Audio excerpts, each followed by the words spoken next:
Olá, pessoal! Sejam todos bem-vindos e bem-vindas a mais um episódio do Café com Bit. Hoje, contamos aqui com a ilustre presença da professora Márcia Aparecida Fernandes, professora titular da Faculdade de Computação aqui da UFO. Márcia, seja muito bem-vinda e muito obrigado, por aceitar nosso convite.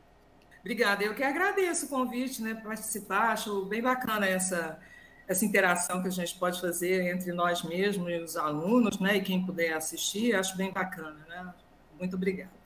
Obrigado, Márcia. Meu nome é Paulo Henrique e estão aqui comigo também os professores Henrique Fernandes e Rodrigo Miani. Pessoal, obrigado pela presença, entre aspas aí, pela participação. Obrigado, Paulo. Obrigado, Márcia. Mais um, hein? Vamos lá. 10º episódio, e 6º bate-papo, é isso? Isso. É o 6º pesquisador que está aqui conosco. 6º pesquisador que está aqui conosco. Isso. Legal. Bom, Márcia, então, seguindo o que a gente tem conversado, com nossos colegas e tal, queria que num primeiro momento você falasse um pouquinho sobre a sua carreira, como começou a trabalhar nessa área e tal, um pouquinho sobre sua formação.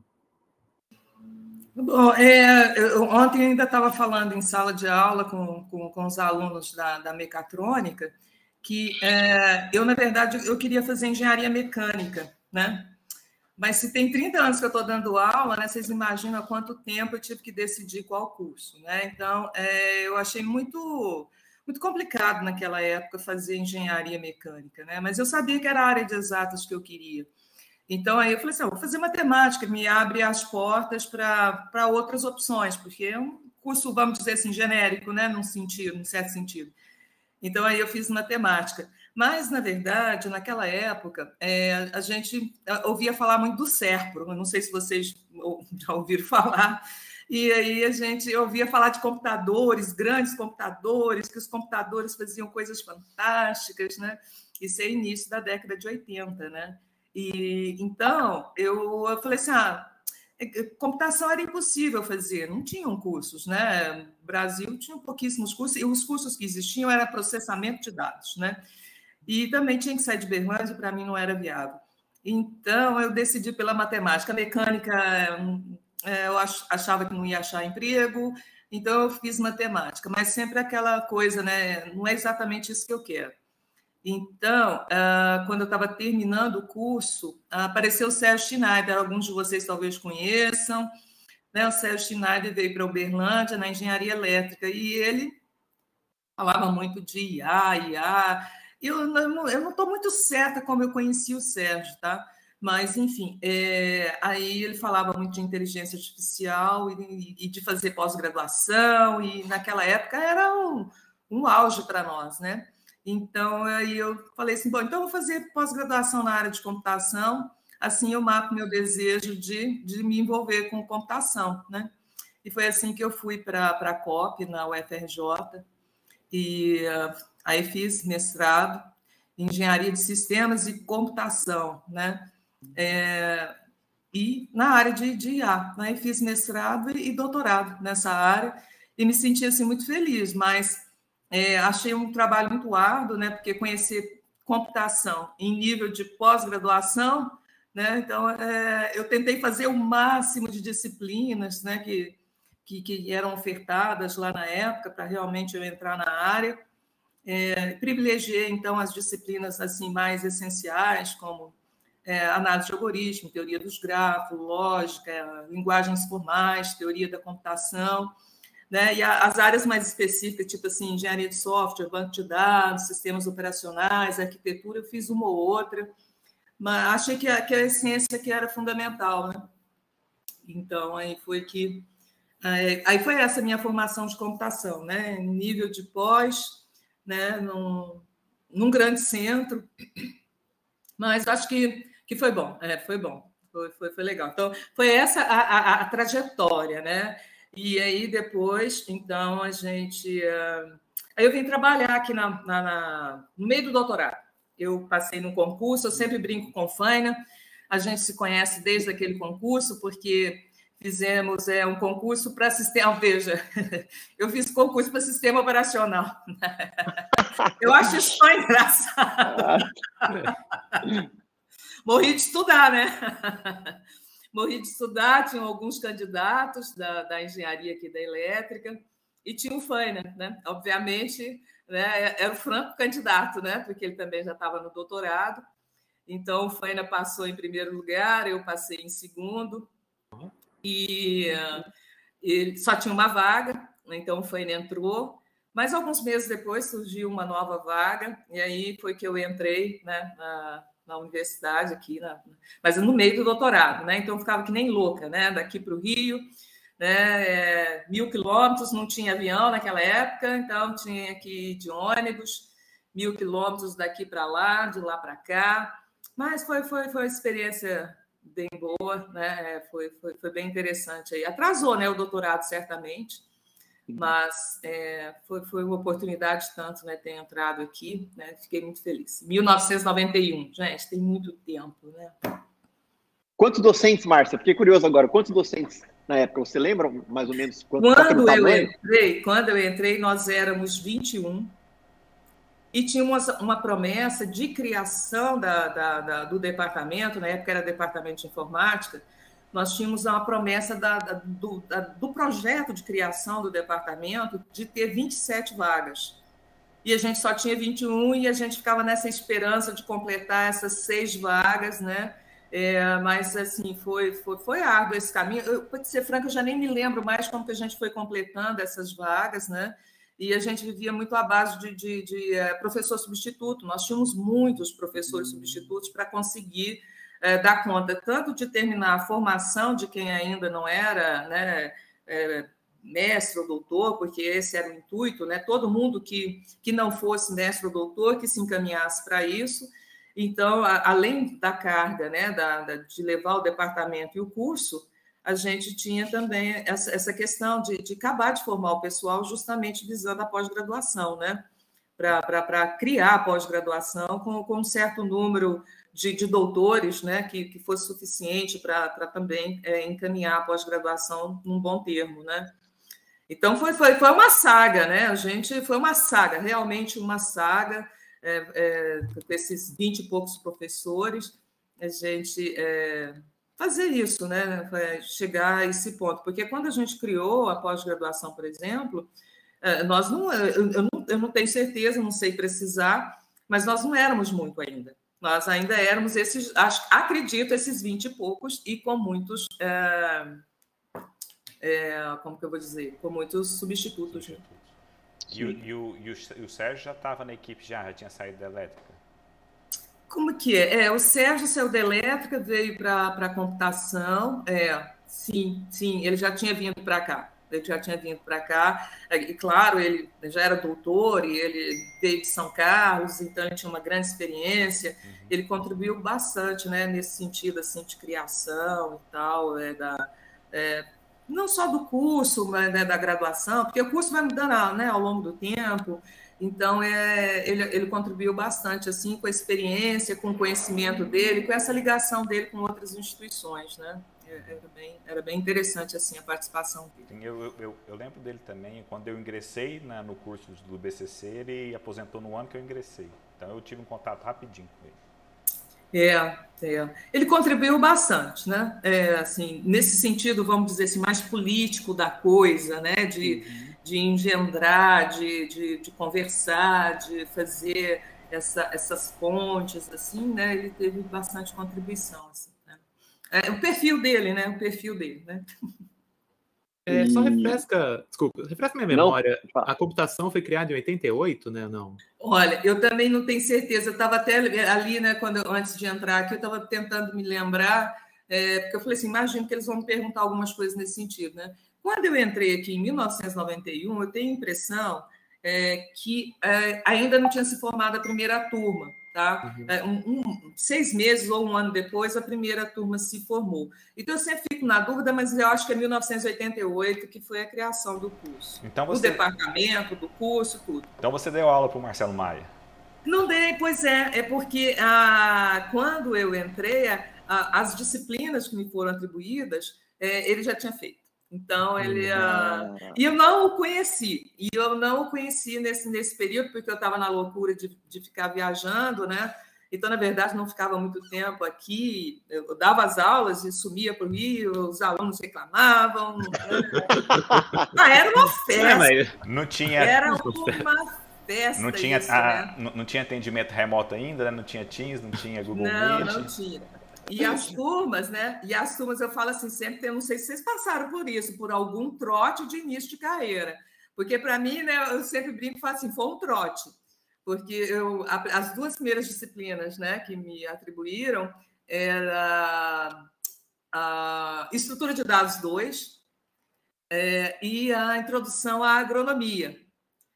A Estrutura de Dados 2, naquela época, era dado pegando alunos da elétrica e da computação. Então, eram turmas com pelo menos 80 alunos. Uau! Enorme. Era. Essas salas auditórios aí do bloco B, não sobrava uma cadeira vazia. Os alunos, às vezes, até sentavam no chão, né, para assistir a aula. E na introdução à agronomia, a turma começou com 60 e poucos alunos. Depois, o Anilton, que gerenciava essas disciplinas introdutórias para outros cursos, eu falei assim, Márcia, tem mais 30 alunos perdidos em outras disciplinas, posso colocar na sua? Eu falei assim, ok. Claro. Acabei de chegar, eu vou falar não. Né? O que passou de 60 e poucos para 91 alunos. Aí eu falei assim, é trote, né, para iniciante, né? E o doutorado correndo, né, Márcia? E o doutorado correndo. Foi assim, foi muito louco isso assim, para mim, né? Mas foi muito bom, porque, como eu brinco com os alunos, né?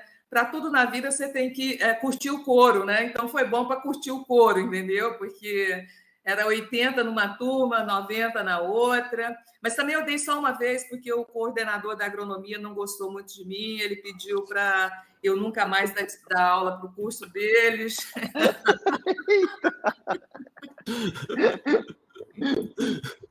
Olha, isso não é muito em off, não, né? Porque está sendo gravado, mas... Eu ia falar agora, já, ou o Henrique corta depois, não sei, né? Mas eu achei interessante.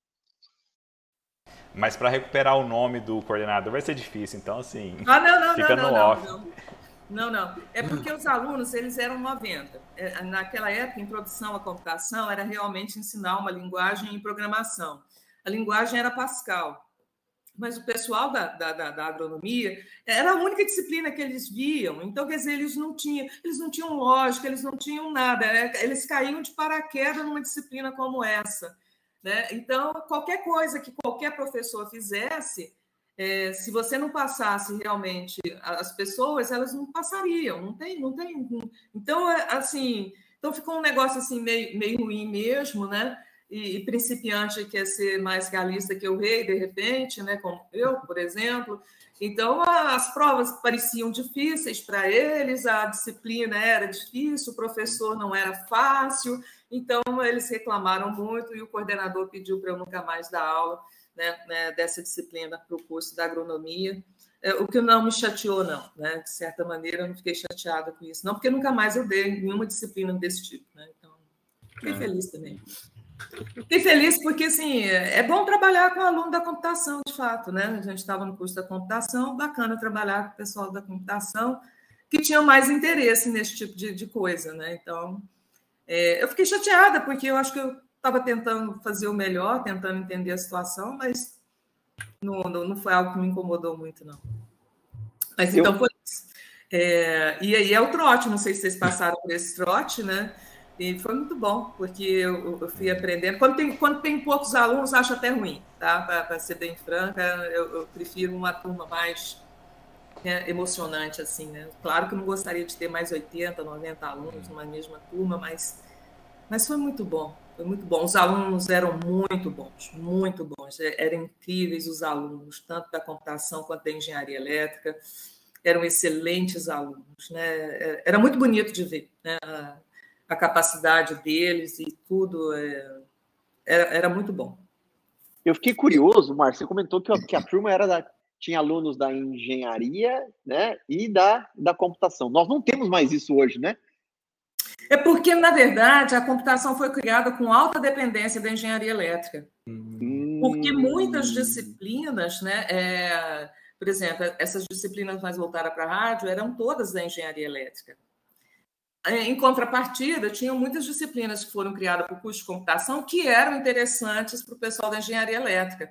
Entendi. Então, a gente foi criado a partir da engenharia elétrica e da faculdade de matemática, tanto que alguns professores da matemática vieram para a computação, como João Nunes, a Sandra Diamo, todos eles, na criação, eles eram originalmente da matemática, então eles vieram para cá.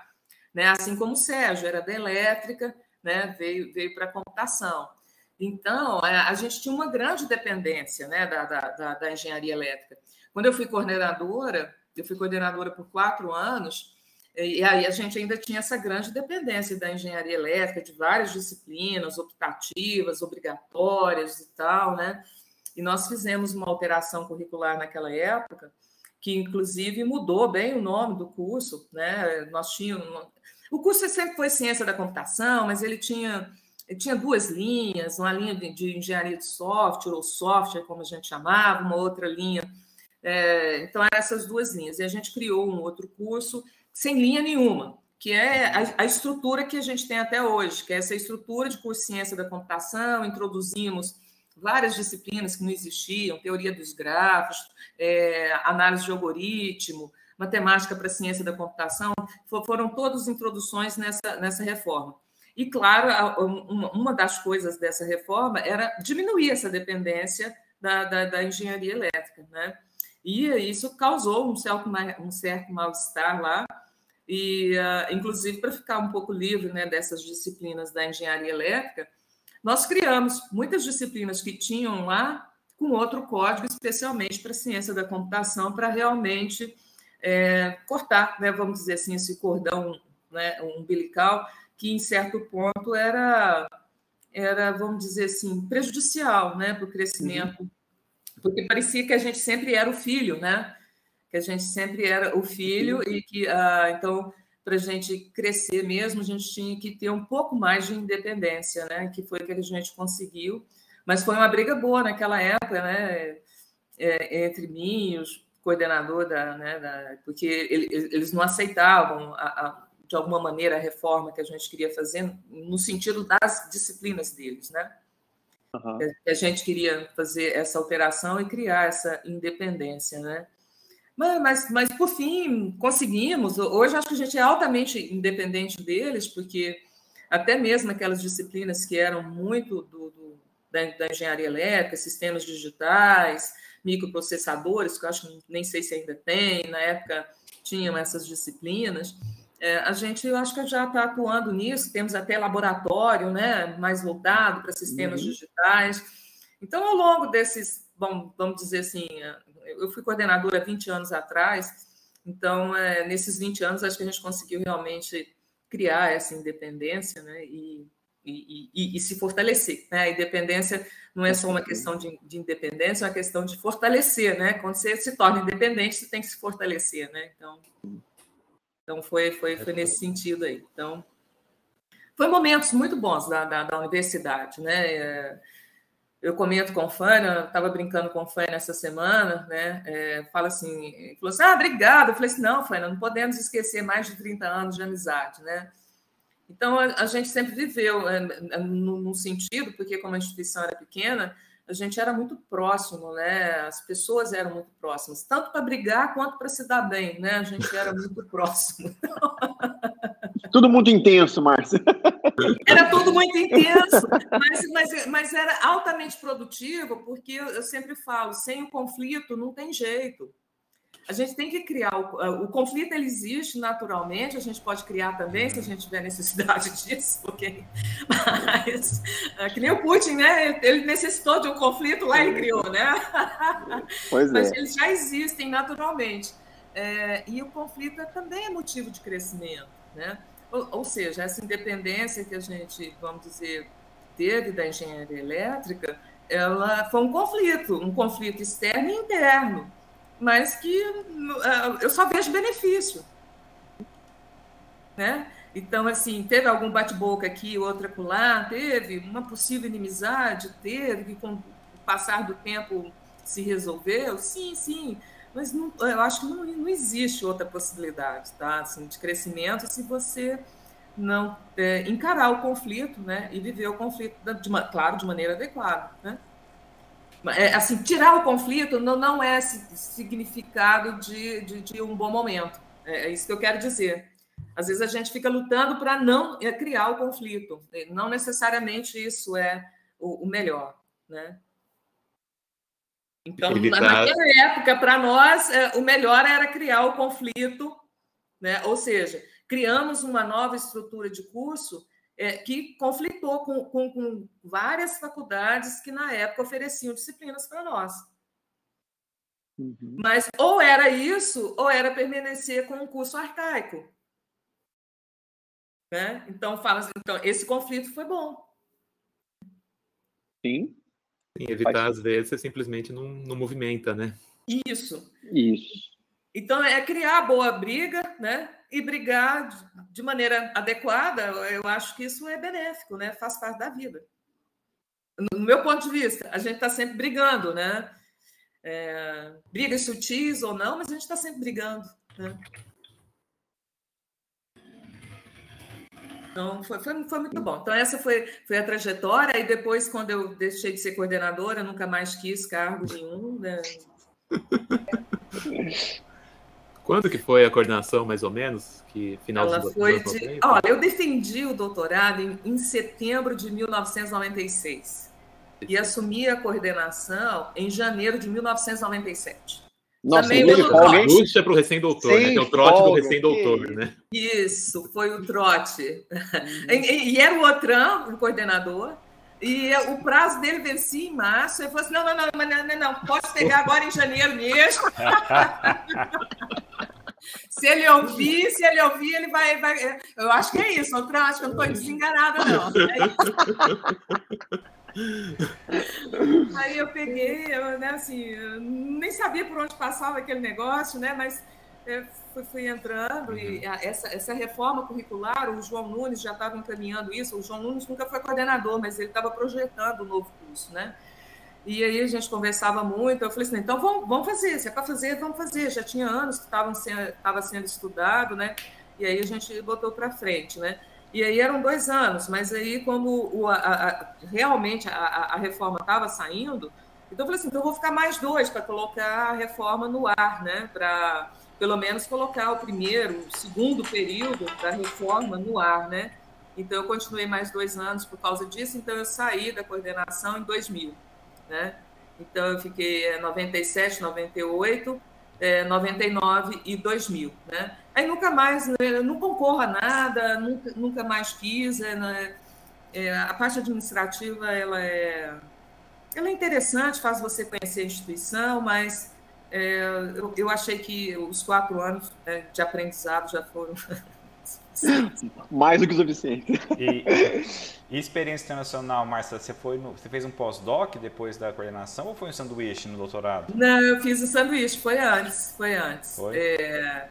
Eu defendi em 96, né? E eu fiquei o ano de 95 em Toulouse. Toulouse é a cidade do Stéphane? Na verdade, eu fiquei no laboratório. Lá? Eu fiquei lá no laboratório onde o Pedro ficou. O Pedro chegou desse lugar. Uhum. Eu conversei com ele no corredor. Uns 3 ou 4 meses depois, eu fui para esse mesmo lugar, que foi aonde também o Stéphane fez doutorado, entendeu? Entendi. Olha só.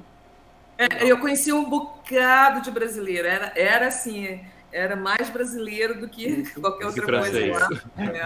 A Maria Adriana foi lá também? Todos tinham conhecido o Pedro, todos tinham conhecido o Stéphane. Oi? A Maria Adriana foi lá também? Eu não sei, a Maria Adriana... Eu acho que não, mas não lembro. Eu sei que a Maria Adriana foi por lá, eu não sei se é exatamente o mesmo lugar, mas foi em outra época, porque a Maria Adriana foi minha aluna, né? Eu tô só pré-histórica, gente. Eu estou começando a subir isso. Então eu vou querer tocar num ponto. Você comentou da matemática. Eu também tenho formação em matemática. Eu sofri um pouquinho quando eu fui fazer o mestrado, doutorado, que nem você falou, eu fiz mais disciplinas também para pegar né, o jeito aí de pegar a formação que eu não tive lá, né? Mas na graduação, na sua graduação, você trabalhou com alguma linguagem particular, Márcia, ou não? Tinha? Ah, sim! Tinha. Fantástico! Foi a coisa mais maravilhosa. Tinha um curso de programação? História. Eu fiquei curioso. Tinha um curso de programação lá na matemática ou não? Tinha. Eu acho que a gente tinha 2 disciplinas de programação. Era Fortran 4. Vocês conhecem? Já ouviram falar disso? E era muito interessante, porque ali no bloco J era o Centro de Processamento de Dados da UFO. Então, a gente, claro, não tinha acesso a computador, né? Eu estou falando para vocês de 1983. Vocês não eram nascidos, alguns, né? Eu não. Eu nasci em outubro de 83, talvez. Eu nasci em 84. Então, como que a gente programava, né? Não sei se eu tenho tempo para falar, vou falar rapidinho. Com certeza. Tinha um formulário verde, não sei se vocês conhecem isso, porque antes disso eram os cartões, vocês já devem ter ouvido falar, né? Quando eu fui fazer essas disciplinas, a UFO já não oferecia mais a disciplina com cartões. Então, tinha um formulário verde. Você escrevia, né, o código ali, né, em Fortran, né, você escrevia o código e entregava lá no bloco J, no centro de processamento, para os digitadores digitarem seu programa. Tá certo? Legal. Aí eles digitavam, então você já fornecia os dados de entrada que você queria rodar e tudo e tal. E aí eles marcavam um dia para você ir buscar uma listagem do programa, né? Então, se você tivesse cometido algum erro de sintaxe, alguma coisa... Eu ia saber alguns dias depois, Márcia. Você ia saber alguns dias depois, e aí você corrigia naquela folha, entregava lá de novo, né? E aí você esperava. Então, enquanto você errasse, né, você tinha que ficar nessa lenga-lenga. E você, então, entregava essa listagem para o professor com a execução, com o código, porque vinha o código impresso, os dados de entrada e o resultado daqueles dados de entrada. Essa disciplina era a disciplina de cálculo numérico. E todos os 7 cursos da área de exatas aqui faziam essa disciplina. Então, significava que a gente tinha que ficar sentado lá no chão, né, ou na escada do bloco J, numa fila, esperando para entregar e para receber esse negócio, ok?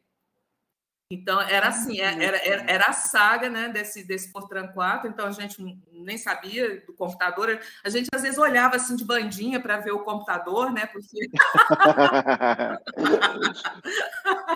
Mas a porta era fechada. Oi? Foi a primeira disciplina que você teve contato com programação, Márcia? Foi exatamente essa. Cálculo numérico, com Fortran, que legal. Antes de ir para o Rio, eu comecei mestrado aqui na engenharia elétrica, e tinha uma disciplina e também a gente programava em Fortran. Aí a gente, como aluno de pós, tinha acesso realmente a um terminal do mainframe, né? E aí a gente implementava lá aquela tela verde, lá, aquela coisa horrorosa, né? E então foi assim bem bacana. Então esses foram os meus primeiros contatos assim com computação aqui em Uberlândia. Quando eu fui para o Rio, lá no Rio tinham as estações Sun e tinha o Unix, não era Linux, né? Naquela época era Unix mesmo, né? Então, foi muito bacana, né? Porque aí tinha um laboratório com essas estações, né? As estações Sun, aquele negócio, e a gente usava aquilo. Então, aí eu já me sentia assim, muito melhor, né? Porque a gente tinha mesmo... E lá eu aprendi Pascal, lá eu aprendi C. Por minha conta, claro, né? Porque não tinha curso na pós-graduação para te ensinar Pascal ou para te ensinar C, né? Então, a gente aprendia lá com os colegas, com as disciplinas, ia fazendo. Então, assim, foi muito bom. Eu falei assim, tudo que eu puder aprender aqui, eu vou aprender, né? Então, aí tive um pouco de contato com Prolog aqui também, porque o Sérgio era muito entusiasmado com Prolog, Lisp, mas eu nunca gostei, na verdade, dessas linguagens, porque eu digo que elas usam muito recursão, e eu falo que recursão só cabe o caso base na minha cabeça, ok? Então, assim, para recursão, você precisa mais do que o caso base, né? Então, meu processo mental não é recursivo, ele é procedimental mesmo, então eu nunca curti muito essas linguagens, não, então nunca me esforcei muito por elas, mas aprendi, né? Lá naqueles tempo remoto, né? Eu aprendi, mas acho bacana, acho lindo quando eu vejo um programa em Prolog, mas não gosto de eu implementar, né? Eu nunca faria essa opção, né? Apesar de ser de IA, nunca faria essa opção aí por Prolog ou Lisp, né? Mas tive acesso, né? Essas. Então, foi assim, meu processo de conhecer. Então, lá no Rio, realmente a gente tinha acesso, até que chegaram os PCs, né? Eu falo para os alunos que eu sou de uma época que não tinha PC, né? Então, assim, a gente usava as estações SAM. E depois chegou, né, um PC, tinha um XP, como é que ele chamava? Acho que era XP mesmo, negócio assim. E a gente trabalhava, mas ninguém queria. Um ou dois, ninguém queria, todo mundo preferia as estações SAM mesmo para trabalhar. Aí, quando eu voltei para cá para dar aula aqui, aí tinha o Windows NT, né? A UFO tinha feito um acordo com a Microsoft aí, então, que tinha o Windows NT. Eu falei assim, eu tive que aprender tudo de novo, porque eu não sabia usar nada disso, né? Na França também, quando eu tive, a gente eram essas estações SAM e tal, era Unix, então era bem bacana, né? Mas eu esqueci Unix, esqueci Linux, esqueci tudo isso, né? Agora vamos ficar mesmo aí escravo do Windows, né? E das possibilidades que ele dá aí, né? Mas acho bacana quando vejo os alunos, a maioria, ninguém usa Windows, né? Tem muitos alunos que usam mesmo Linux, fico feliz com isso também. Mas aí eu falei assim, não vou voltar não, né? Até tentei, mas depois falei assim, o meu trabalho era mais lento, né? Essa readaptação de novo no Linux, aí eu larguei de lado, e fico só no Windows mesmo. Então, foi essa a minha trajetória, assim, mais mão na massa, né? Mas bem legal. Mas estrutura de dados 2 eu dei por muitos anos. Comecei com Pascal, quando eu terminei, quando eu estava nos últimos anos dando a estrutura de dados 2, os alunos, a gente já trabalhava, era com C mesmo. Então, trabalhei muitos anos com Pascal e com C, com os alunos. Mas, assim, como eu faço tudo, me pareceu tudo muito intensamente, eu falei assim, agora não quero mais dar estrutura de dados 2. Assim, eu adoro programar, amo programar, mas eu não tenho nada aqui para fazer programação mais, mas eu adoro programar, acho o máximo, né? Gosto muito. Legal, Márcia. Pode falar um pouquinho para a gente das suas linhas de pesquisa, né? Você falou aí da sua trajetória, veio aqui para a Facom, né, e tal. Fala um pouquinho do que você trabalha e tal, suas pesquisas. Veja, no doutorado...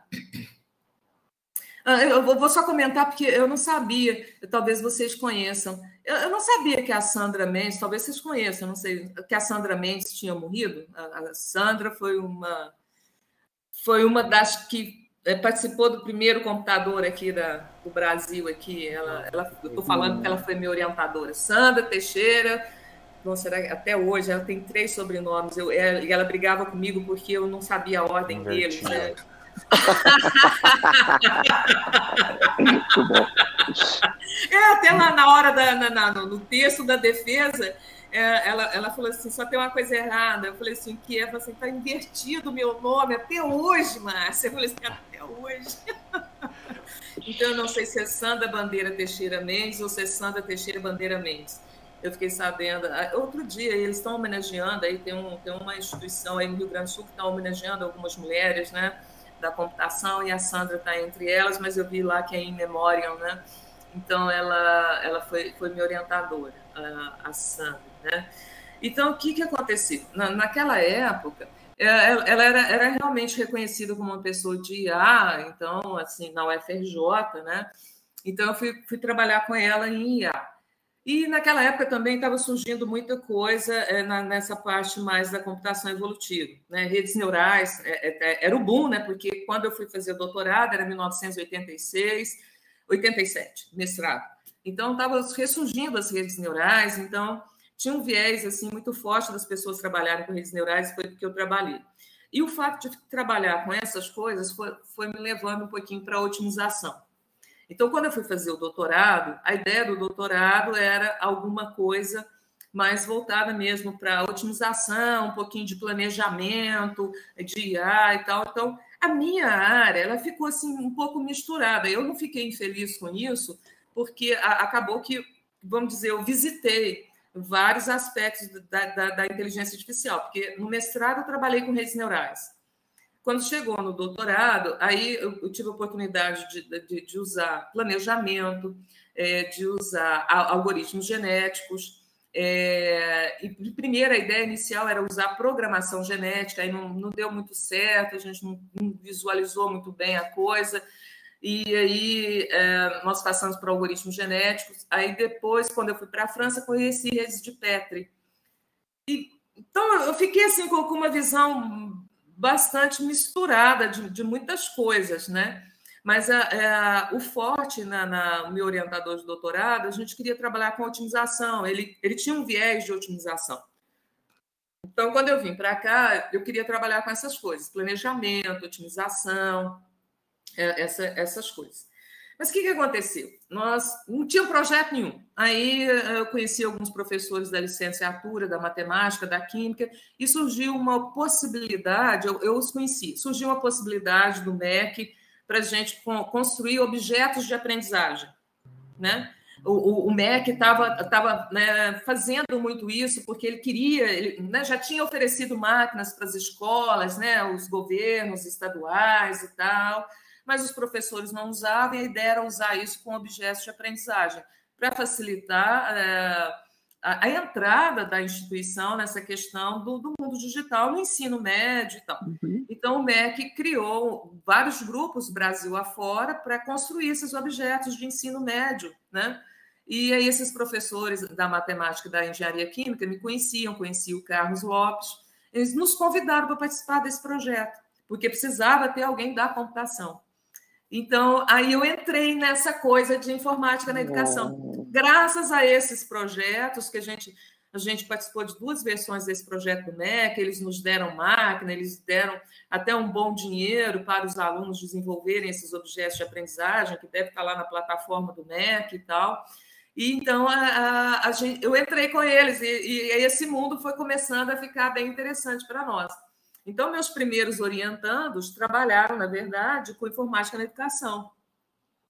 Mas eu sempre queria aquele negócio de otimização, então eu também aceitei alguns alunos. Então, na verdade, eu tive pouquíssimos alunos de otimização, eu e o Paulo estamos orientando na área de otimização, mas o forte mesmo é esse pessoal da informática na educação. E eu sei que ela é o primo pobre da computação, né? O pessoal da computação não gosta de informática na educação, acha que é um negócio à margem, né? Marginalizado, porque parece que não tem muita sustentação, mas se as pessoas olharem com um pouquinho mais de cuidado, tem 2 aspectos importantes em informática na educação. Primeiro, estamos falando de educação, somos todos professores, né? Segundo, nem sempre a coisa é muito achismo, não. Tem muitas teorias pedagógicas, psicopedagógicas. Então, existem coisas que podem ser utilizadas na informática na educação, né? E agora, mais do que nunca, as pessoas estão vendo a importância disso, né? Não vou nem falar, né? Covid já fala por si, né, a respeito disso aí. Então, e para o Brasil, né, o grande apelo, acho que do governo e de pessoas que se envolvem na informática na educação é a dimensão do país e a incapacidade dos governos de realmente fazer chegar boa educação a todo canto, né? Então, a informática na educação é uma possibilidade real, né? É uma possibilidade real que isso aconteça, tá? Então, assim como cotas, que é um remédio que é meio intragável, talvez, mas ele resolve uma circunstância que o governo não consegue resolver, né? É inconcebível, né? Não existe possibilidade de resolver esse problema histórico, econômico, político, cultural, né? Assim como a educação. A educação no país não tem muita chance de ser resolvida se a gente não usar estratégias outras. Porque nesse formato que os grandes centros têm sobre a educação, isso não atinge lá os lugares mais pobres da Amazônia, do Nordeste e do Norte desse país. Então, funciona bem para Rio, São Paulo, Minas, sei lá, Rio Grande do Sul, funciona bem, mas não funciona. Então, nós temos que arrumar estratégia se a questão é a educação. Então, acho assim, as pessoas olham informática na educação como eu disse, primo pobre, né? não tem muita qualificação quem faz os resultados, mas não é bem isso, né? Países grandes como o Canadá investem muito fortemente na universidade aberta, né? Que seria a tradução para nós aqui, seria essa universidade aberta. Então, assim, essa questão de informática na educação não é uma questão assim menor, não, né? Assim, mas eu sei que a computação vê como uma coisa menor.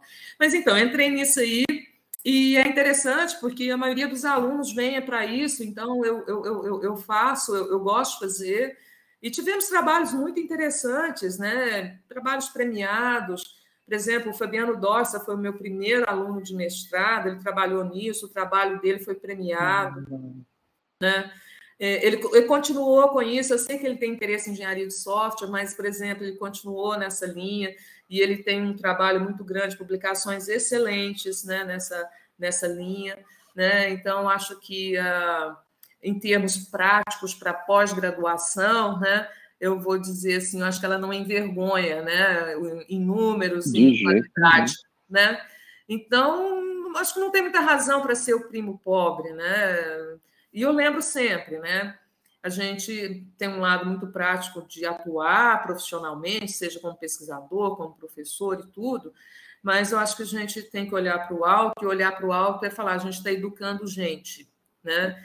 O nosso trabalho é esse, né? Seja naquele viés mais práticozinho do dia a dia, que eu tenho que correr atrás de escrever um artigo, o aluno tem que correr atrás de fazer a defesa, né? Isso faz a gente perder um pouquinho o foco do nosso objetivo maior. Então, acho que qualquer área em que você possa oferecer às pessoas que venham, né, algo que acrescenta, porque o que eu acho bonito? Porque eu vejo que muitos dos meus alunos de informática na educação, às vezes eles não se sentem assim muito por causa desse preconceito, né? Às vezes eles não se sentem muito bem em outras áreas. Mas depois de passar pelo processo, não é porque é a área, é porque eles conseguem passar pelo processo de formação em nível de pós. Você vê o crescimento deles, e para mim isso faz diferença, né? Mais do que ter o resultado brilhante da melhor publicação, né? Eu acho que você vê a pessoa crescer e se tornar, porque a maioria se torna um professor também. Então, isso é muito bonito de ver, e eu acho que, nesse sentido, o papel está bem cumprido. Okay? Então, assim, eu fico feliz com os resultados nesse sentido, né? Ainda que tenha esse preconceito, né? Mas eu gosto muito. Então, eu tenho alguns alunos de otimização, troco figurinha com o Paulo aí, né? Ele está me ajudando a orientar um aluno de mestrado. Amo muito otimização por causa dos problemas de combinatória, né? Quando eu fiz teoria da computação, né, no mestrado, essa ideia dos problemas de combinatória, teoria dos grafos, né? O meu professor de teoria dos grafos o Jaime, eu nunca sei falar o sobrenome dele, porque é húngaro, é Schwarzfitter, né? Eu falo lá. O Schwarzfitter foi seu professor? Oi? O Schwarzfitter? Yes. Eu tenho o livro dele. Esse sujeito aqui. Esse sujeito. Gente. Nossa, eu adoro o livro dele. Eu acho que eu me tornei uma professora ruim por causa do Jaime. Porque o Jaime. Que isso? Como assim? Porque o Jaime é um professor incrível. Eu nunca tinha assistido aula daquele jeito. Eu tive 2 professores como exemplo. Um é o Jaime. O Jaime chegava com um giz na sala de aula, né? E ele começava lá no primeiro quadro, né? Ele não abria muita boca para falar. Aí ele escrevia o teorema lá, né? Porque gráfico cheio de teorema, né? Uhum. Aí ele escrevia o teorema. Aí ele dava um exemplo, genérico, óbvio, né? A gente não entendia muita coisa. Aí ele fazia a demonstração. Aí, quando ele estava fazendo a demonstração, alguém perguntava alguma coisa. Se alguém perguntasse alguma coisa que ele achava muito elementar, ele ficava em pé assim, aí ele olhava para todo mundo e virava as costas e voltava a explicar o que ele estava explicando. Depois de umas 2 ou 3 vezes que ele fez isso, a gente começou a entender que ele não respondia pergunta que ele não achasse relevante, ok? Aquilo me assustou profundamente, né? Porque eu ainda não era professora, né? Como que um professor não responde uma pergunta que ele não acha relevante, né? Aí ele olhava assim, né? Parecia que ele estava tentando acreditar que alguém tinha feito aquela pergunta, né?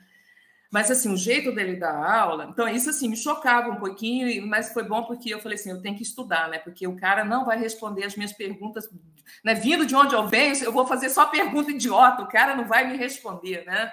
Então, eu tenho que ralar mesmo aqui. Então, eu conhecia os alunos de pós dele, né?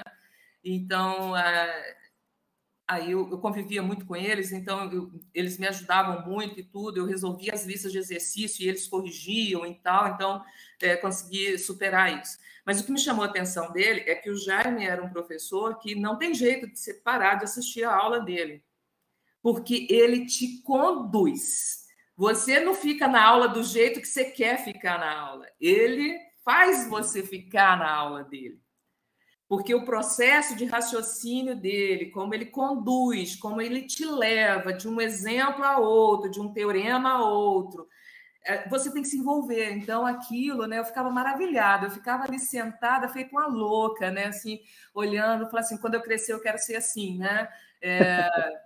Ter essa habilidade de conduzir, né? Porque eu acho que o aluno, às vezes, ele se perde porque a gente não conduz o raciocínio dele. Não que a gente tenha que conduzir sempre, mas naquela essência onde você quer que ele conheça, eu acho que é obrigação da gente conduzir para que ele conheça aquele conceito no formato que você quer. Depois ele pode abrir, né, o raciocínio dele para questionar, para duvidar, para acrescentar e tal, né? Mas tem uma essência, e ele fazia isso. E o outro foi o Valmir Barbosa. O Valmir é de sistema operacional, foi a única disciplina de sistema operacional que eu fiz. Ele teve na minha banca de mestrado, e ele também era assim. Ele também era fantástico. Fantástico como professor, assim, de te conduzir, né? Ele falou assim, quando eu crescer eu quero ser igual a esses caras dando aula, né? Fantástico. Foram aulas, assim, memoráveis, assim, né? Eu ficava extasiada. Essa disciplina de sistemas aí te ajudou no concurso, então, hein? Te marcou tanto? Foi, mas acontece que eu fiz, olha só, eu fui fazer sistemas distribuídos. Que era a disciplina que ele dava em conjunto com o Jaime, porque tinha, né, teoria dos grafos, sistema distribuído, tem algumas coisas, né, alguns trabalhos, né, aquele problema dos filósofos, não sei o quê, PPP, popopó, né, e tal. Então, aí, deadlock, eu me lembro do Valmir falando deadlock, sistema dos, né, problema dos filósofos, eles tinham um trabalho em conjunto por causa disso, os dois, né? Eram grandes estrelas, né, naquela época. Eu não sei se o Valmir continua uma grande estrela, mas o Valmir era uma grande estrela naquela época. O Jaime, eu sei que está na UERJ, né? Aposentou da UFRJ, está na UERJ. Eu tenho alguns colegas que dão aula na UERJ, então, uns 3 anos atrás, estive lá, eles me falaram que o Jaime estava lá. Então, esses professores me inspiraram, realmente são inspiradores. A Sandra de Amo também, porque ela também tinha essa habilidade de conduzir o seu raciocínio. Fazer você pensar o que ela quer que você pense, né? Veja que isso, a gente precisa ter cuidado com isso, porque, né, isso soa manipulação, né? Mas não é exatamente isso que eu estou falando. É em termos de um raciocínio, né, lógico para a compreensão daquele conteúdo. É nesse sentido que eu estou falando, né? Claro que essa indução, né, a gente pode usar de maneira maléfica também, mas não é esse o espírito. Eles usavam de maneira bem benéfica, né? Então, foi isso. Eu já não sei mais se eu estava falando, eu contei essa história aí, não sei mais se eu estava falando. Véia é fogo, a memória não empilha mais, né? Mas, falando de professores, eu não sei se o pessoal sabe, a Márcia me deu aula, né? E ela, assim, foi uma professora que marcou muito a nossa turma. Ela foi a professora homenageada na nossa formatura. Na minha época, eu tinha formatura ainda, né? E a Márcia também foi pra gente um congresso, mas, sim, não sei se vocês sabem, né? Assim, a turma queria ir no congresso e precisava de um professor para acompanhar a gente. Aí a Márcia foi, e ela foi no congresso na Paraíba, 2 dias, 3 dias de ônibus, né, Márcia? Você lembra dessa história? Lembro. Ainda bem que eu fiz, sabe por quê? Porque hoje eu fico pensando que eu não faria mais, mas ainda bem que eu fiz. Não, mas iria de novo, sim, iria de novo. Mas acho que tem gente mais nova para ir com vocês. Mas foi uma festa, não foi? A gente tomou banho no meio do caminho, né? Teve que tomar, né? 3 dias? Você é louco. Aquele monte de marmanjo no ônibus. Ô, Rick, foi você que pediu para a Márcia, Rick? Lá no ônibus. Quem foi lá pedir para a Márcia? Márcia, por favor, vá com a gente. Foi você, Henrique? Você que foi o porta-voz? Eu acho que foi a Luciane, não foi a Luciane? Acho que deve ter sido o Luciane, o Cristiano e o Rafael, né? O Rafael que está com a gente hoje. Era o pessoal que encabeçava o DA na época, né? Isso. Pois é, porque eu fui aluna do Punhado, fui professora do Punhado de Gente, o Rafael Dias, né, que está lá em Monte Carmelo, e ele que era um dos organizadores dessa viagem, entendeu? O Rafael trabalha com informática também, né? Não é? Com informática na educação. Do grupo. E assim, você tem alguma anedota, alguma história para contar pra gente? Você lembra? Eu sei dizer, assim, né? Eu tava falando antes que foi uma viagem super, hiper interessante, né? Eu nunca tinha feito isso, mas eu já tinha viajado no mestrado, assim, para congresso, ia todo mundo, iam os professores juntos. Não por esse motivo que eu estava indo, mas iam, né? Então, eu achava aquilo super bacana, né? Então, quando os alunos me chamaram, né? Eu sempre fui um pouquinho farrista, né? Quando eu comecei a dar aula, eu saía com os alunos, quando eles estavam formando, a gente saía para beber e tal, né? Hoje não faço mais isso, mas... Enfim, né? Eu fiz isso por um período de tempo aí, né? Ia com as meninas também, né? Juntava uma turma, me convidavam para beber, então eu ia, né? Quando eu comecei a dar aula, eu era nova, de certa forma, né? Então, os alunos me convidavam, eu ia. Então, quando eles me convidaram, eu achei como fosse que eu estivesse indo ali no boteco com eles, encher a cara dele. Só que o boteco, a ressaca durou 3 dias, né? O boteco levava 3 dias para chegar lá. A ressaca. Muito bom. E foi o que a gente fez. Então, a gente se divertiu. Olha só, nessas viagens que eu fiz, eu não sei se foi essa de João Pessoa, mas eu fui correr na praia 5 horas com um aluno, que era como é que chama? Ele é de Uberaba, ele formou, tive na formatura dele também, Reinaldo. O Reinaldo, ele gostava de correr de manhã, e eu fui correr 5, porque ele estava sozinho. Então, vamos correr. 5 horas da manhã, levantamos, fomos correr. Então, assim, eu acho super divertido estar com os alunos, para mim, assim, o máximo, né? Apesar de às vezes eles não gostarem das minhas formas de avaliação, né, das minhas notas, mas assim, eu curto muito estar com os alunos. Então, foi uma saga mesmo, 3 dias para ir, né? Mas fui super feliz. Chegando lá, os alunos somem, né? Porque eles têm os esquemas deles já prontos, né? Só vê eles no primeiro dia do congresso e para pegar o certificado e no depois, último, né? Para arrebanhar todo mundo para ir embora, né?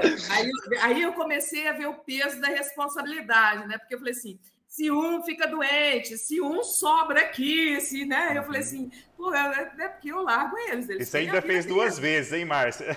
Eu fiz 2 vezes. Depois eu fui para Natal com o pessoal também, né? Do mesmo jeito. Natal. Que é um pouquinho mais, né? Não é? Né?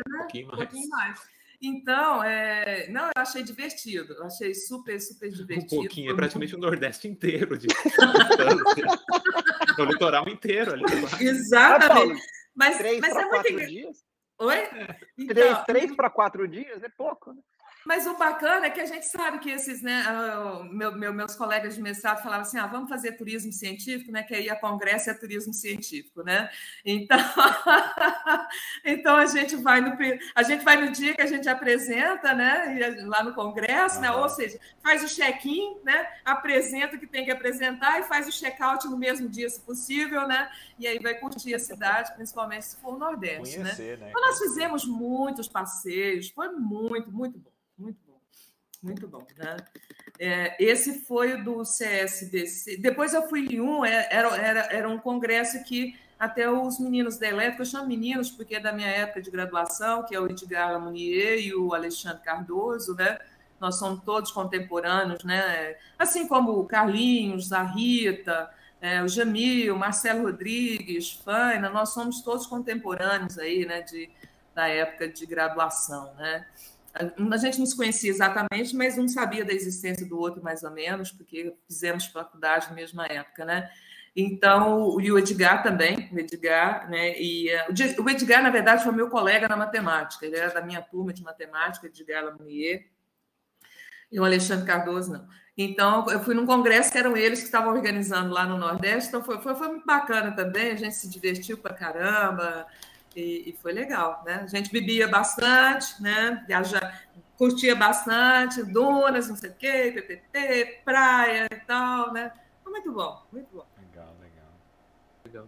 Hoje acho que eu já estou velha para fazer essa peripécia aí, né? O Paulo foi depois, né, Paulo? O Paulo foi uma vez, né? Eu fui para Brasília. Eu não estava nem um ano. Não era nem um ano que eu estava aqui. Ah, não, Paulo! Brasília foi perto. Você não foi nem na metade do caminho. Fui para Brasília. Não, eu lembro que, assim, na época a Márcia até comentou comigo. Ela falou assim, aceita o conselho? Eu falei, aceito, pode falar. Não passe seu celular para nenhum pai, nenhuma mãe de aluno. É tudo que eu falo.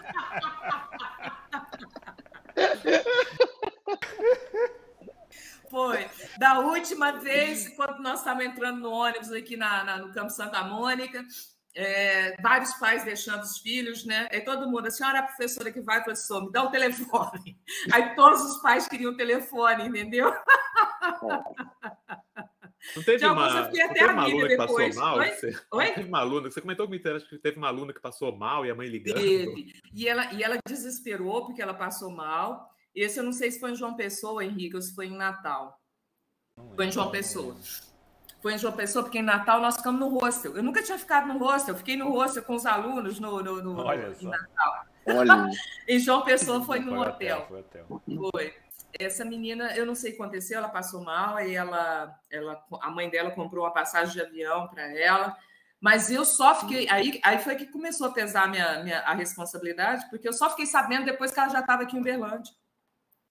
Entendeu? Os alunos não quiseram me contar que ela tinha passado mal, que a mãe tinha comprado a passagem, que eles tinham levado ela para o aeroporto. Eu só fiquei sabendo depois, né? E eu fiquei muito preocupada. Eu falei assim, poxa, e foi aí que na segunda vez, quando fomos para Natal, que eu até aceitei essa coisa de dar o meu telefone, porque eu realmente fiquei preocupada com essa menina, porque ela pegou o voo sozinha lá de João Pessoa para cá, ninguém me falou nada, né? Então, eu falei assim, porque aí, que às vezes a gente não pensa, é que às vezes a gente está falando pela gente mesmo, mas na verdade ali eu estou é meu cargo, que né, não é Márcia, né? É a professora da UFO, né? E aí se esbarra num professor da UFO, claro, esbarra na instituição, né? Então eu fiquei muito preocupada com isso, né? E, claro, a Márcia ficou preocupada, mas também tinha a questão da professora Márcia, né? Então eu achei assim... Mas, enfim, foi divertido. Eles são muito responsáveis quando eles estão viajando. Tem algumas porra-louquices assim, mas é normal, né? Entre o pessoal nessa idade, é só a gente fazer, né? Deixar para lá, porque eles mesmos se resolvem, então fica tudo bem, né? Mas foi muito bom, foi muito bom. A sua viagem foi emocionante, Paulo? Não, foi até que tranquila. O motorista deu uma cochilada uma hora. O ônibus deu uma puxada, mas voltou. Ai, santíssimo. Deu perceber. Rapaz. O maior caos foi no último dia. O pessoal ficou alojado na UNB. Ficou lá no alojamento da UNB. E na última noite, na noite anterior à volta, teve uma festa na medicina. Eu ignorei, falei, deixa lá, né? Deixa pegar fogo. No dia seguinte, entraram no ônibus, tava todo mundo rouco. A maioria tossindo, o pessoal tava ruim. Falei, ainda bem que era ônibus. Eu não vi, seus pais não vão saber, porque eu não vi nada. Foi o que eu fiz, ué. Eu tava no jantar da SBC lá, de boa.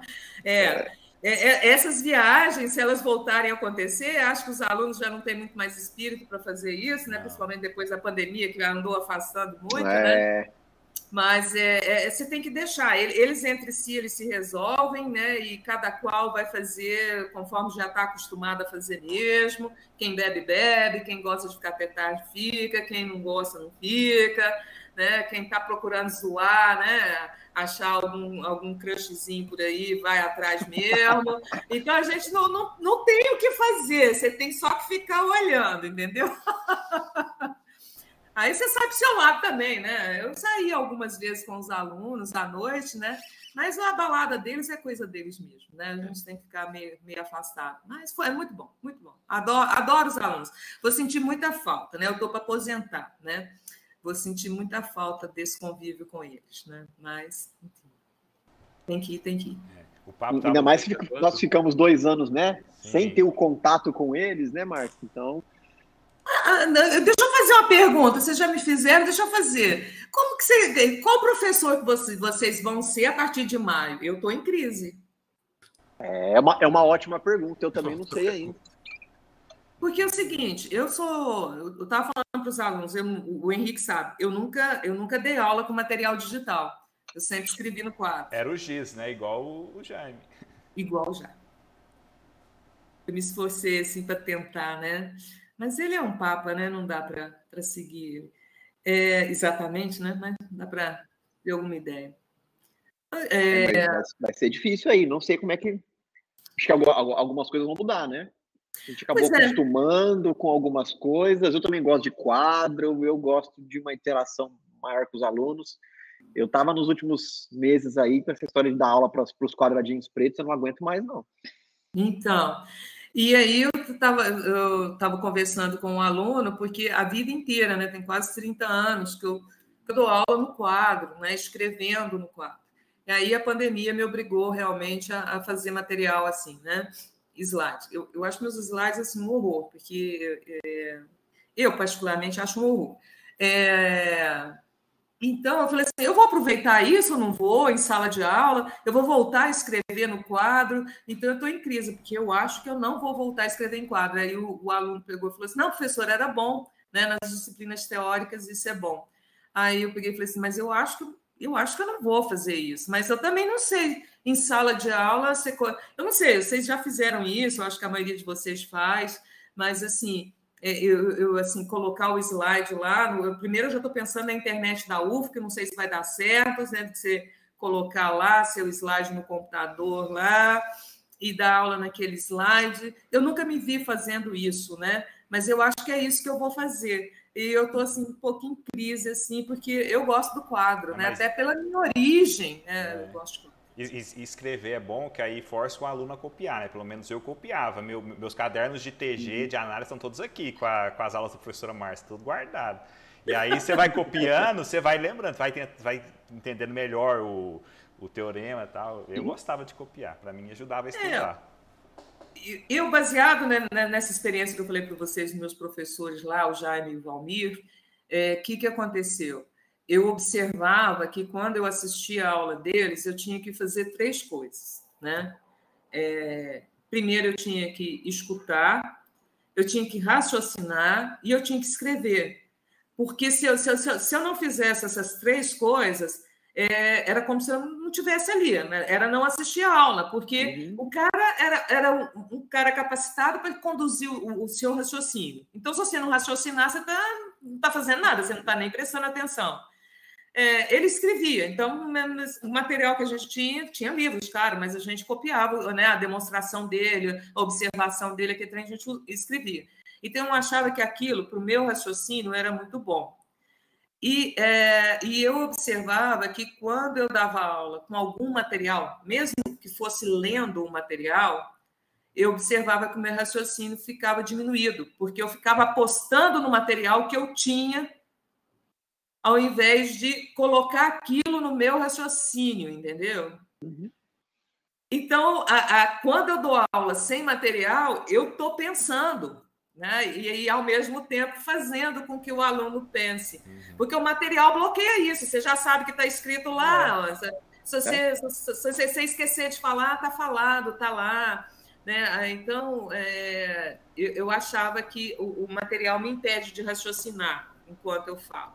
Que era uma coisa que eu via muito na Sandra. Eu fiz uma disciplina com a Sandra quando eu fazia matemática, que era História da Matemática. Tinha um negócio de Euclides lá que ela tinha que demonstrar. Gente do céu! E assim, ela levou 100 minutos fazendo aquela demonstração. Tinha um grande desenho, porque precisava lá do desenho, e ela levou 100 minutos explicando a demonstração daquele negócio lá. Gente, a coisa mais fantástica, porque no final a gente sentia que ela estava exaurida e a gente também. Mas a forma como ela raciocinava para poder te fazer entender cada passo daquele negócio, para mim é inesquecível. Eu não lembro, inesquecível assim, eu tenho a imagem dela assim, né, com aquela figura no centro do quadro e ela lá explicando aquele detalhe. Então ela também tinha muito essa habilidade, né? Claro, a formação teórica dela era muito forte, né? Então ela tinha muito, muito claramente essa habilidade também. Então eu acho que quando a gente tem um material, a gente raciocina menos, né? Vamos ver. A gente pensa menos sobre o que você está falando, sobre o que você poderia falar, porque por mais que você se prepare, você fala coisa que você não pensou falar, né? E você às vezes esquece de falar coisa que você pensou que ia falar, né? Então, quando você tem um material, esses lapsos não acontecem, às vezes eles são bons. Não sei, é isso. Então eu estou meio confuso, tá, gente? Eu estou meio confuso. Mês que vem isso se define aí, né? A gente é preparado. Eu falei para os alunos que eu tenho abril inteiro para pensar nisso aí. Mas e talvez remoto, foi indo. E talvez os ajustes vão acontecendo conforme vai passando a disciplina também, né? Mas eu não sei, na pós fizeram uma pesquisa para saber se os alunos tinham interesse no presencial, né? Ou o quanto eles tinham interesse presencial. Se fizesse na graduação, acho que a gente ia se surpreender com a mesma resposta da pós, tá? Porque os alunos eles não estão com vontade de voltar presencial, não.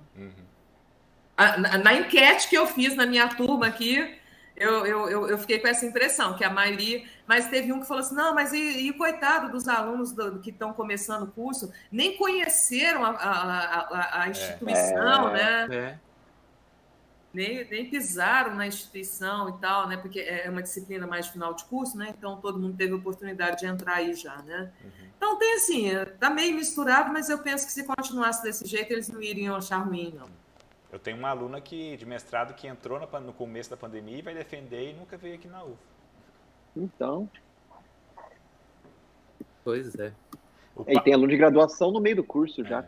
Pois é. O que essa área nossa consegue fazer, né, gente? Tá tudo graças a essa nossa áreazinha, ok? Né? É porque tem todo esse arsenal computacional que a gente está conseguindo essa maravilha, né? De certo sentido, é uma maravilha, né? Porque a vida dela andou, a sua também, né, Henrique? E tal. Claro que com alguns prejuízos, mas eles sempre acontecem em qualquer circunstância, então tudo bem.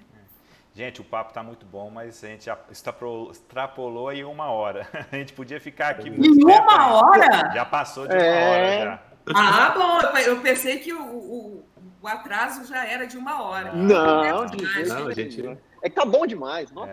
Eu converso demais, entendeu? Então, assim, a gente podia ficar aqui escutando as histórias muito tempo ainda. Tem muita história para contar.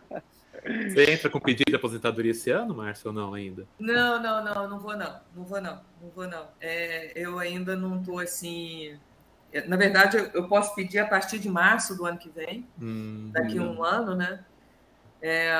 Eu sei que eu vou, eu sei que eu não vou ficar, né? Eu aprendi uma coisa com meu pai, ele falava, o novo sempre vem, e o lugar do novo tem que ser ocupado, então a gente, quando fica velho, tem que dar espaço. Ele falava isso, e eu acho que ele está completamente certo, estava, né? Completamente certo, e eu não vou ficar, não. Mas eu também não vou em março do ano que vem, não. Eu vou me preparar um pouquinho melhor. Eu já tentei, há 10 anos atrás, começar essa preparação. Meu pai falava que precisava preparar para aposentar, porque é um baque muito forte, mas eu não consegui fazer isso. Então, eu vou fazer isso, e a hora que eu sentir assim que... Mas não vou demorar muito, não. Não vai ser o ano que vem, mas não vai demorar muito, não. Eu tenho que aproveitar. Eu falo que eu estou velha, mas eu me sinto jovem, na verdade, e eu acho que eu quero fazer outras coisas, né? Trabalhar... se a gente quiser, a gente fica a vida inteira trabalhando, né? A gente é educado para isso, mas tem mais coisa na vida além de trabalhar. É isso aí. Né?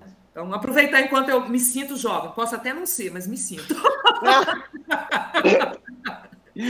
Me sinto capaz de fazer muita coisa ainda, né? Então, eu acho que eu tenho que aproveitar essa sensação, né? E o trabalho está me impedindo de aproveitar, então... já fiz o que eu tinha que fazer e estou satisfeita demais. Tá certo. Legal.